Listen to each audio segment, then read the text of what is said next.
This is how strange insight is. I've been thinking about not having insight and leaving insight alone, and I was singing a little bit and then realizing I was having an insight into how I'm waiting for the vibrato to come in. And it's not something I can do or command now, but I can invite it and maybe it'll eventually happen. And then I was thinking about certain symptoms that I've had of like shaking and being cold and that sort of vibration. And then I had an insight into how maybe some symptoms can actually be signs of what our talent or our gift was or should have been had we gone along that path, as opposed to going along a path of being mechanized into some kind of function as a cog in the machine of society's commercialism. So I was having an insight into the possibility of how symptoms are of supposed illness are signs that might point to what our artistic gift was and might have been, and still could be. And maybe talking about insights when I have them is good. That's why I'm just doing it now when I haven't had a shower yet. I'll talk more later. I'm going to go back to singing while I have a few minutes of space to myself. I finally made it out to the park after procrastinating. I wanted to charge my Spire and then put it on, but I forgot to put it on before I left. So it won't be counting the active breaths and steps on this walk, unfortunately. But can't capture everything. And I've been having an insight into being in the body, which I already know about, but putting that into practice is challenging because I procrastinated by doing online shopping. I bought a hat. I bought 2 different kinds of blue blocker glasses because I'm thinking that it might actually be helpful to block blue light, because I think that's part of what speeds me up. So it might be a good way to slow me down even during the day. And perhaps maybe not having to take as many supplements if I don't speed up my brain so much by processing so much light and information and meaning and significance. So I don't know if it'll have an effect, but having a couple pairs that I can wear in public, I think is a good thing, because the ones I have right now are kind of for private use. They're like industrial type glasses.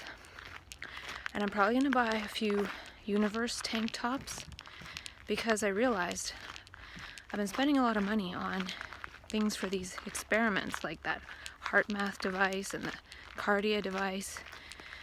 And I told myself before, I need to equally spend money on fun. The trouble is, though, when collecting these items, it can take a long time. And then we can spend all this time trying to plan to have fun, and be active and be in the body, but not doing it. So after my walk, I'm going to look at a certain tennis court to see if they have a wall that I can play tennis by myself. Otherwise, I need someone to play with me. And what else? So yeah, the whole online shopping thing, I've been spending a lot of money. Seems like I can't stop when I'm in this sort of morphic field of consumerism, even though I'm buying healthy stuff. So it's okay in a way. Plus, I realized again, for the millionth time, that I need to recreate myself.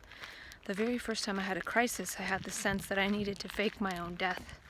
But really, I think that was about needing to reinvent myself and not be the self that I was before. So I want to be that healthy self, but I also want to be some kind of artist self, or artist of myself, which isn't myself. It's more like oneself, or best self. I wanted to replace the word myself with best self. Best standing for boundless energy, space-time. So boundless energy being transmuted and grounded into space-time. So best self, not myself, because my and self is the same thing, and they cancel each other out, so there's nothing there.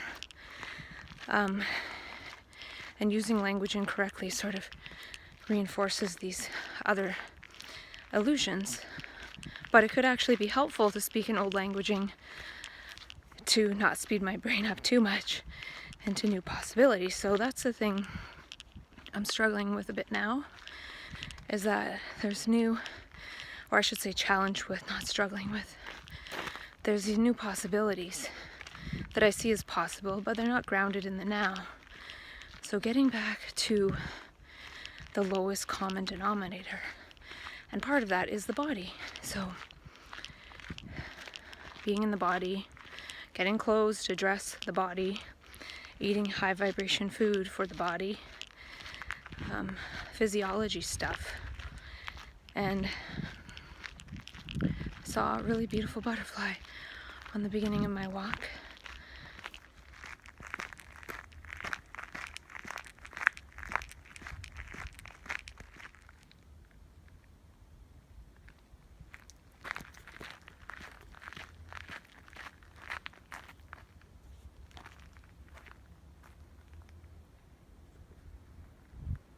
There's the blue butterfly.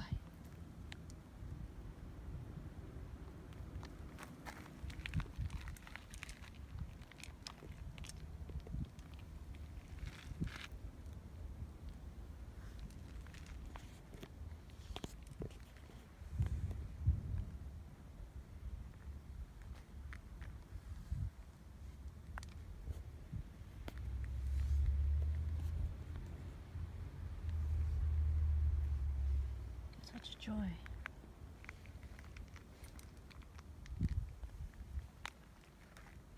It's a game to capture the beauty.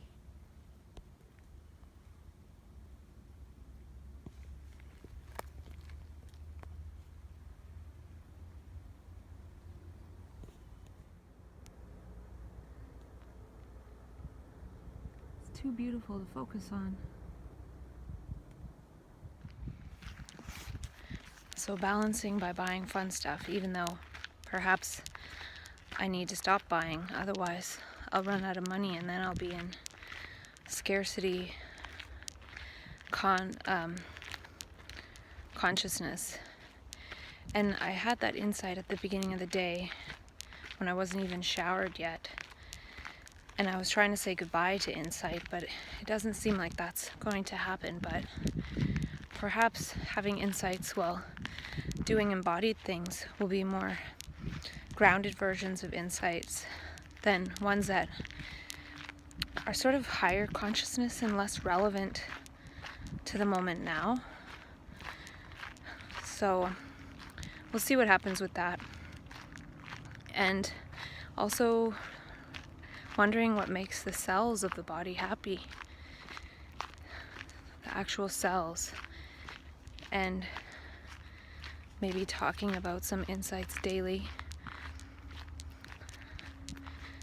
and doing what I want, which is rollerblade and maybe make some music and sing, and also doing some acts of kindness.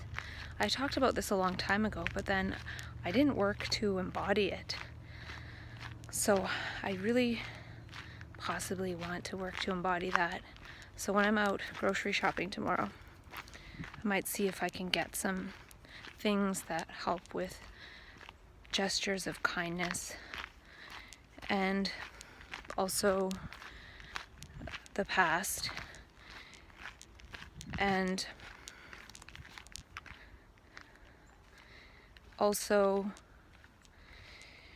one day creating the dream center. But the lowest common denominator is the happiness of the cells of the body, and not the happiness of the subjective mind, because it's not congruent, or maybe there's a way to bring that into coherence, and that's what I'm going to try to do with that heart math device when I get it.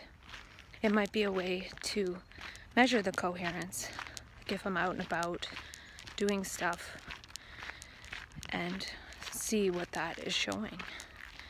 And I think lately and probably for a while, I've been treating the body as kind of an inconvenience. Like, oh, I have to make food, or oh, I have to do this or that for my body. But I need to change that movement and be just as present and celebrating a simple thing like eating like I used to, as I am about researching things on the computer. And that's something that really speeds up my brain, because the computer is sort of similar in a way to what a brain based on insight or that can speed up can do, which is sort of go anywhere, and it doesn't take time to get there. It can speed up really fast. Just like on the internet, cyberspace, we can, be in someone else's mind with what they created online very quickly. So being able to handle those speeding up and slowing down is important. Even this morning, I was making a smoothie, and then all of a sudden I felt myself click into speeding up. But I think I felt the sense of I was moving faster because the people around me were moving slower.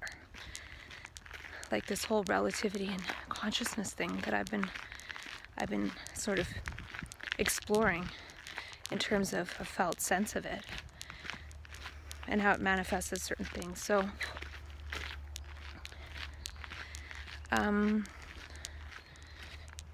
yeah, I thought I wanted to talk about this stuff on these cards, but it's sort of maybe stuff for later. And yeah, I've been thinking about the gestures of kindness, to get those kind gestures in my DNA. And I've talked about all this, the epigenetics of kindness and oxytocin consciousness, and I don't want to go through talking about all those things again. I need to put some of those things into action. And I say that, and then all of a sudden I'll get distracted by something. But I think if I'm out and about and having this kindness possibility, then it'll happen. And I've been too much of a scientist right now, looking at little biofeedback devices, sitting in my little home, and not enough of a Gaiantist, being out in Gaia and learning from the moment. Because when I'm at home in a room, it's all sort of relatively subjective, like, oh, I could use this for this or that. But if I'm out in the moment, then the moment will teach me a lot. Like the butterflies and the singing birds. And indoors too long could have a certain effect, because it's a certain resonance, it's a certain level of consciousness, it's a certain morphogenetic field. So being out in the morphogenetic field of beauty is going to change my DNA, because the perceptio neurogestural things are different. And also, not sure what else. Look at my little cards here. Oh yeah, I emailed MAPS, the multidisciplinary something for psychedelic studies, because they're starting trials for phase 3, but I got an auto reply that was like, we have a very, very long wait list. We might contact you. So I think I can scratch that off my list of possibilities. And also,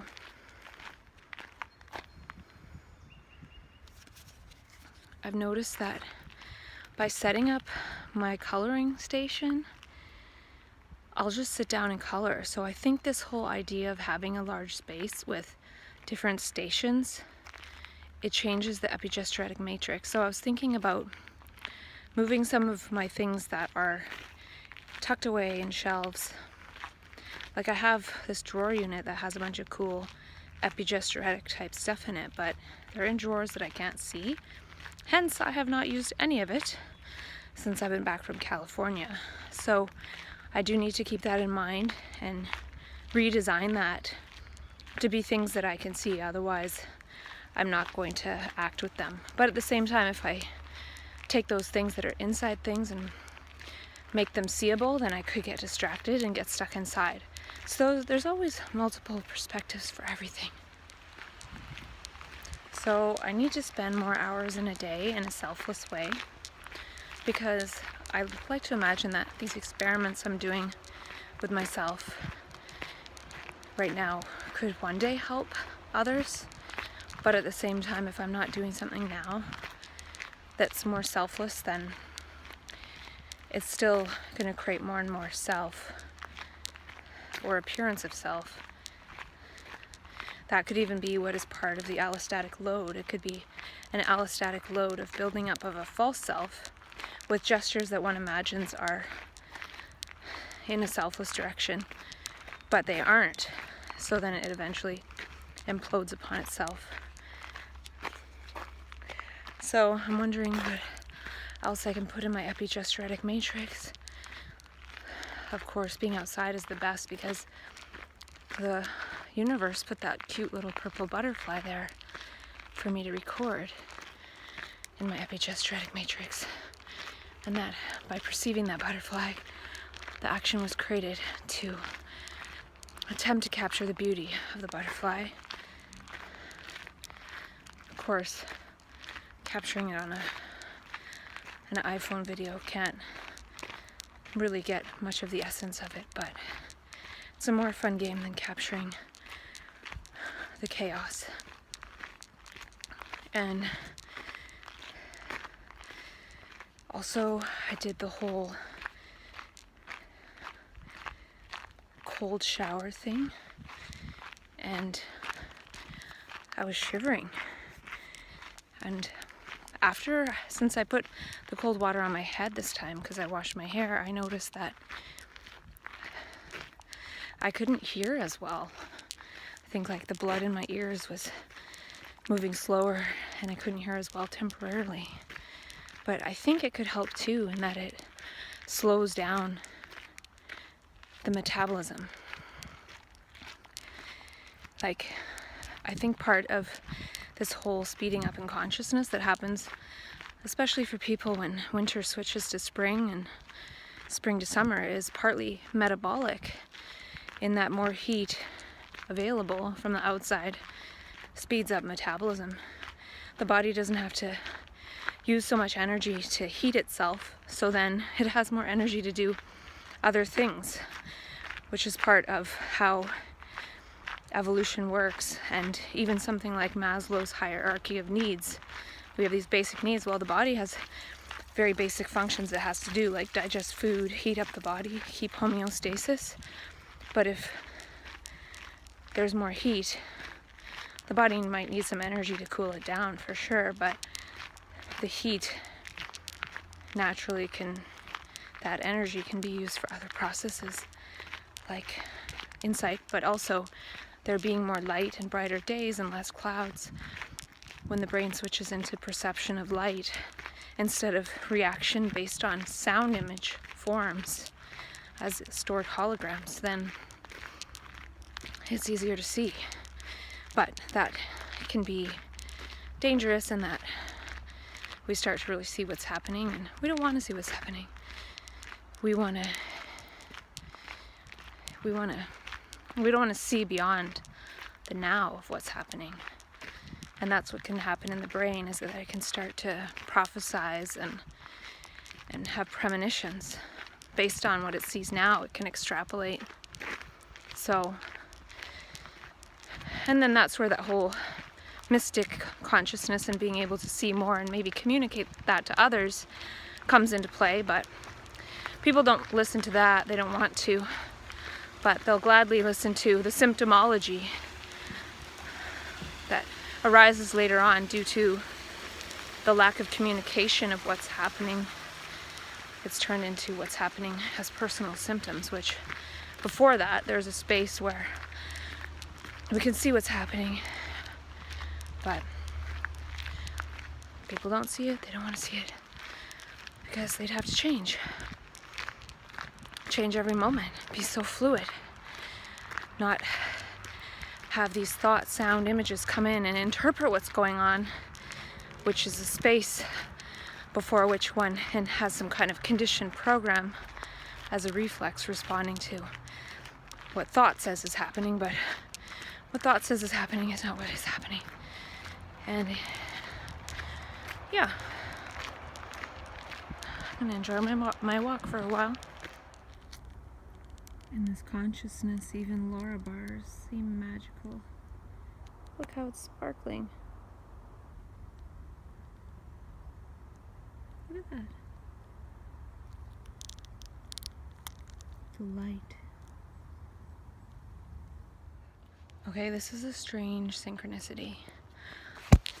I just stopped to put my earthing shoe attachment on, and then I was walking, and these were jingling like this.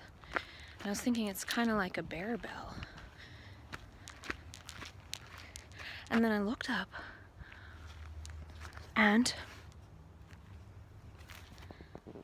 okay, hello, bells. Now that's weird. That's really weird. There's somebody coming, so I'll stop talking about the weirdness, but that is weird. I'm reading this book called Deep Happy, and I'm quite enjoying it. I haven't read books lately, really, though I've been wanting to read a few books. I can't remember what that one was that I was reading that was really good, but it kind of sped up my brain.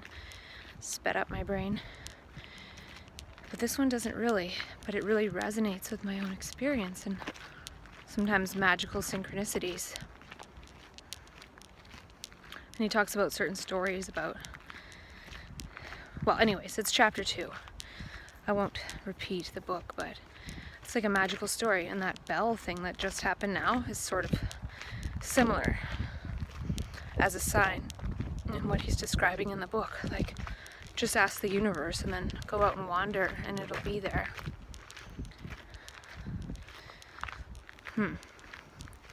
It's a different operation. And I wrote down this morning, what would love do? And the answer was wait for the universe to act. So not do anything from the compulsion to do something from any of the patterns of past actions that we have programmed into us as what we need to do.